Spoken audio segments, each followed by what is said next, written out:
Catherine James is like other students. She is busy with school and tests.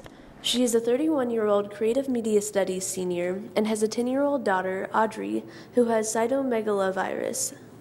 Besides juggling school, work, and her daughter, she is also getting used to her new gender role. In January, she officially went from Chris to Catherine. Well, I didn't realize that transitioning was even a thing, and that was like anything that could even happen until probably my teenage years. But I always didn't feel, I don't know, like the boys and stuff that, I just felt different from a very young age from boys and things like that. Just the things that they were interested in and the ways that,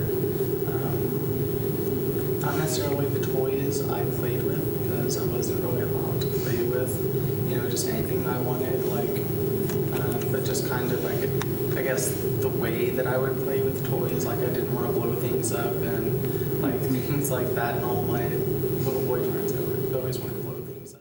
James says she spent a long time considering the repercussions of transitioning, but eventually decided she would regret not doing it. Now she couldn't be happier. For transition, it was a lot more awkward socially, and it was like, I don't know, there were just these barriers between myself and others. I just had something to hide. And it was my gender situation, I just felt like that was something I had to hide. Things are difficult for trans students on campus because of gendered spaces such as restrooms and housing.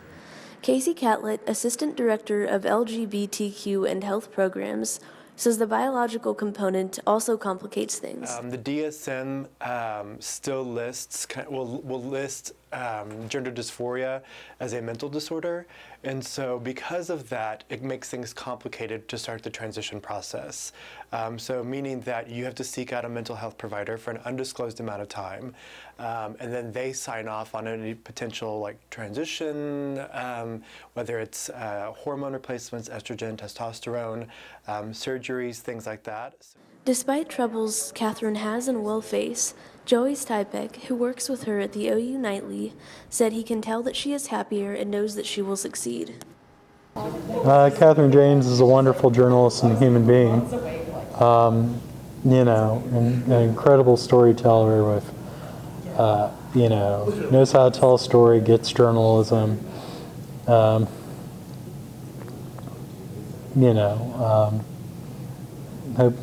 Hope all the good things for her in life,